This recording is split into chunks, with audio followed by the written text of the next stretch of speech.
है कि नाचो, गाओ, धुन गाड़ी बजाओ। हर साल आज के दिन सारा वातावरण भारत माता की जय से गूंज उठता है। भारत माता की जय। ये गांव है जिसकी बातों में मातृभूमि के लिए प्रेम और श्रद्धा समाई हुई है। प्रणाम परविताज त्रिकुटा देवी, मैं तोशी हूँ। ओ तोशी, तविशी यानी सूर्य पुत्री तवी। जी हाँ, और आप हैं माँ वैष्णो के निवास स्थली त्रिकुटा पर्वती।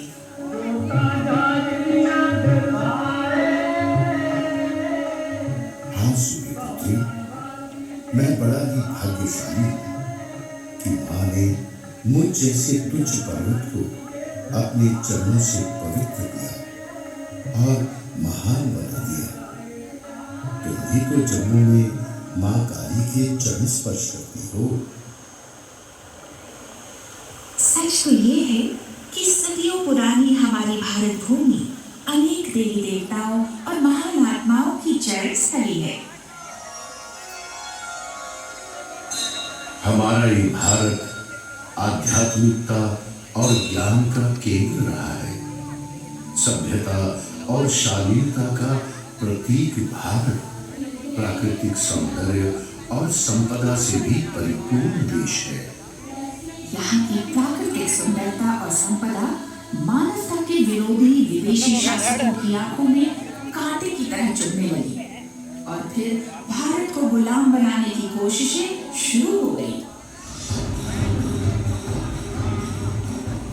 सदियों की गुलामी में आक्रमणकारियों ने इस देश की संपदा को ही नहीं लूटा, बल्कि मूल्यवान धरोहरों को भी नष्ट कर दिया।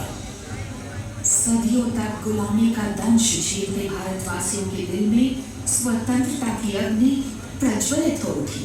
और फिर शुरू हुआ एक ऐसा संघर्ष जिसने गुलामी की जंजीरों को तोड़ कर रख दिया।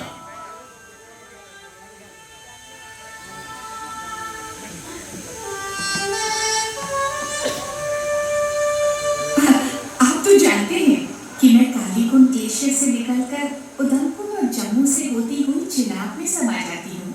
और फिर आगे झेलम, सिंध और दूसरे दरियाओं के साथ चलते हुए समंदर में समा जाती हो। जी हाँ, इसलिए मुझे ज्यादा जानकारी नहीं है। आप बताइए ना। कुछ महत्वपूर्ण घटनाओं का जिक्र कर देता हूँ।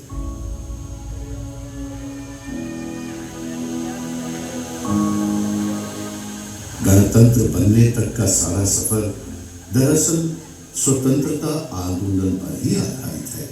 सन 1608 ईस्वी में ईस्ट इंडिया कंपनी के नाम से अंग्रेज व्यापारी भारत पहुंचे और धीरे धीरे उन्होंने राजनीतिक रूप धारण करके देशवासियों को गुलाम बनाना और उन पर जुल्म ढाना शुरू कर दिया। उनके जुल्म के खिलाफ विद्रोह की पहली चिंगारी सन 1857 में भड़की। मेरठ छावनी में मंगल पांडे और उनके साथियों ने बंदूक उठाई।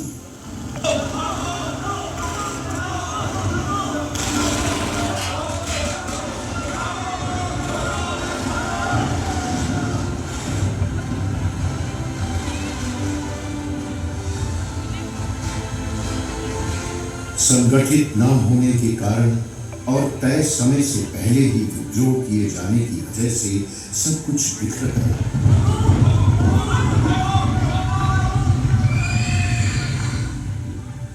लेकिन बगावत की जो चिंगारी देशवासियों के दिल में भड़क उठी थी, वो ठंडी होने की बजाय और तेज हो गई। इसे देखते हुए 2 अगस्त सन 1858 में भारत को ब्रिटिश हुकूमत ने सीधे अपने मातहत ले लिया। उस समय भी लोग संगठित नहीं थे। हाँ, लोगों को संगठित करने और स्वतंत्रता के लिए पूरे देश में आंदोलन चलाने के उद्देश्य से सन 1885 में राष्ट्रीय कांग्रेस का गठन किया गया और जब 1915 में दक्षिण अफ्रीका से महात्मा गांधी भारत आए तो आंदोलन का स्वरूप ही बदल गया।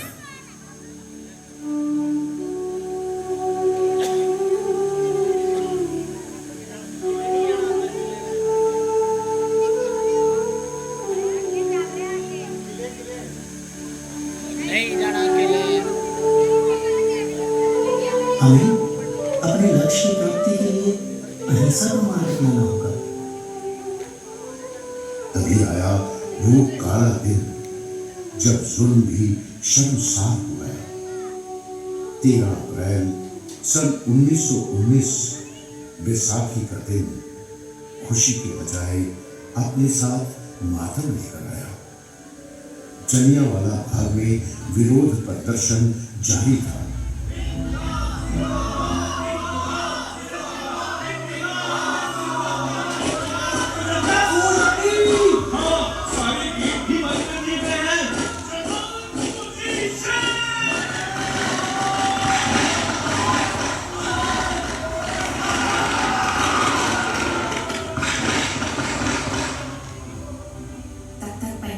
उत्तर प्रदेश और साथ ही दूसरे इलाकों में भगत सिंह, राजगुरु, सुखदेव और चंद्रशेखर जैसे नौजवान भी अंग्रेज हुकूमत के खिलाफ विद्रोह में शामिल हो चुके थे।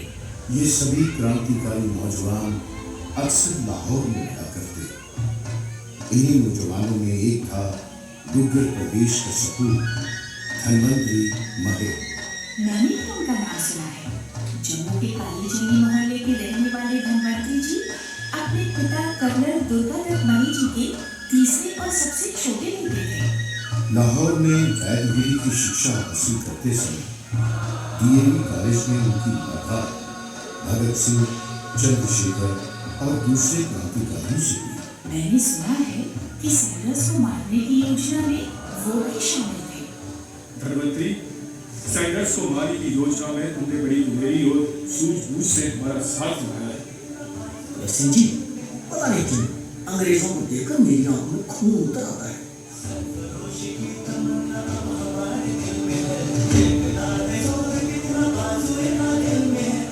31 दिसंबर सन 29 को पंडित जवाहरलाल नेहरू ने रावी नदी के किनारे पर भारतीय झंडा फहराकर पूर्ण स्वराज की मांग की।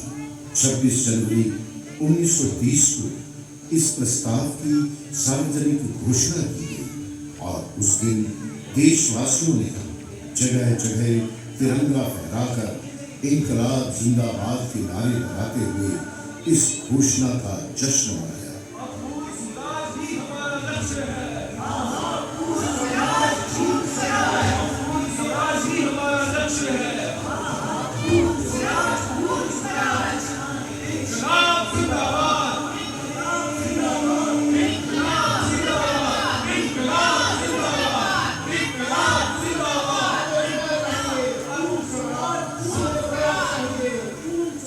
इसी साल यानी सन 1930 में ही भगत सिंह और उनके साथियों ने असेंबली में बम धमाका किया था।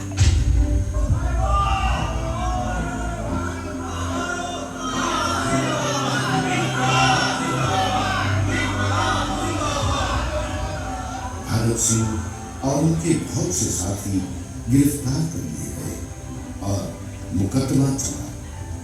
क्या इसमें धनवंतरी भी शामिल थे? हाँ थे, लेकिन वो संगठन के कुछ साथियों के साथ अज्ञात जगहों पर छुप गए।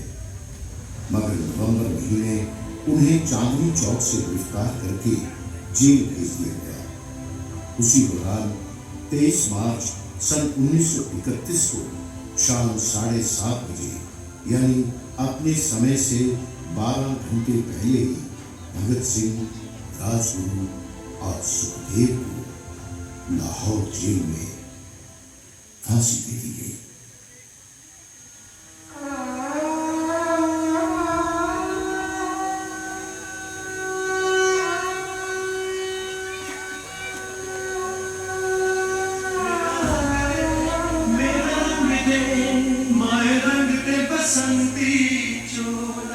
इसी दौरान सन 1943 में सुभाष चंद्र बोस ने जापान में आजाद हिंद फौज का गठन करके दूसरे विश्व युद्ध में बर्मा मोर्चे पर ब्रिटिश फौज के खिलाफ सैनिक विद्रोह शुरू कर दिया।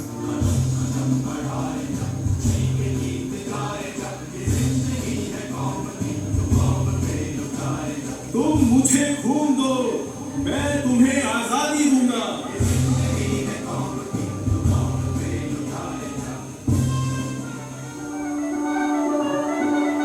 आखिर वो दिन आ ही गया जब ब्रिटिश हुकूमत को भारत छोड़ना ही पड़ा। 14 और 15 अगस्त की आधी रात से भारत को आजादी हासिल हुई, लेकिन अंग्रेज जाते जाते आजादी के साथ हिंदुस्तान को एक ऐसा गहरा जख्म दे गए जो पता नहीं कब तक रिश्ता रहेगा।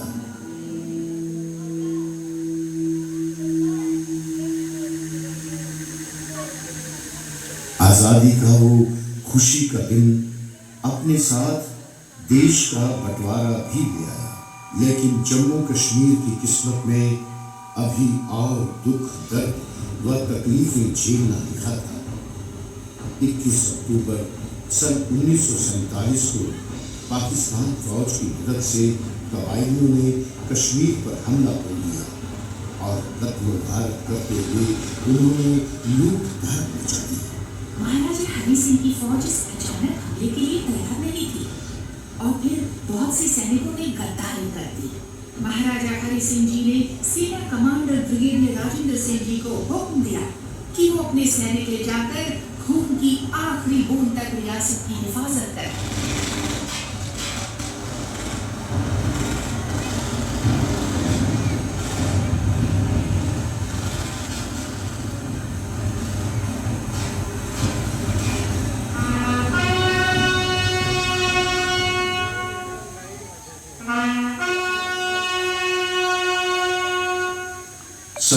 अक्टूबर सन 1947 की रात को ब्रिगेडियर राजेंद्र सिंह, जिन्हें कश्मीर का रक्षक कहा जाता है, दुश्मन का मुकाबला करते हुए वीर गति को प्राप्त हुए।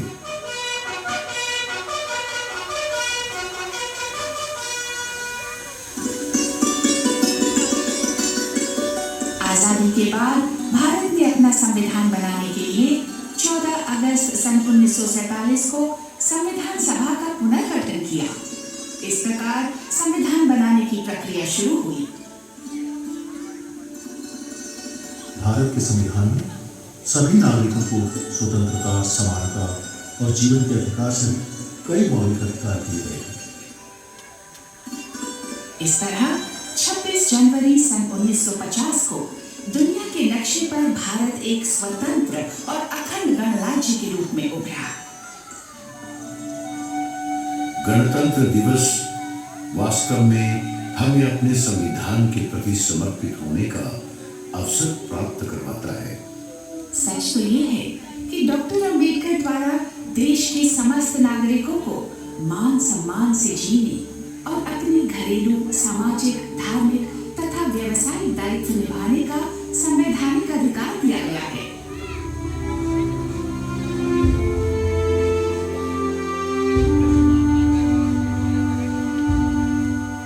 आजादी के बाद पूरे देश में विकास की एक नई लहर चली। इस लहर ने भारत को हर क्षेत्र में विश्व के अगुआ देशों की कतार में खड़ा कर दिया। खेल के मैदान हो या अंतरिक्ष में चंद्रयान की उड़ान, विज्ञान हो या निर्माण का क्षेत्र या फिर कृषि क्षेत्र। माननीय प्रधानमंत्री श्री नरेंद्र मोदी जी के नेतृत्व में आज भारत हर क्षेत्र में नए कीर्तिमान स्थापित कर रहा है। एक विकसित राष्ट्र का लक्ष्य प्राप्त करने की दिशा में भारत तेज गति से अग्रसर है।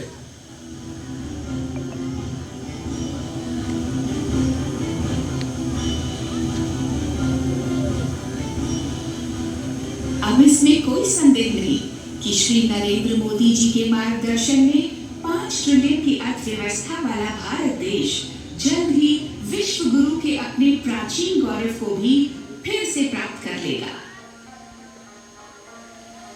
यहाँ केंद्र शासित प्रदेश जम्मू कश्मीर में भी माननीय उपराज्यपाल श्री मनोज सिन्हा जी के दिशा निर्देश का पालन करते हुए पूरा प्रदेश आतंकवाद से मुक्ति पाकर फिर से एक शांतिपूर्ण और खुशहाल प्रदेश के रूप में उभर रहा है।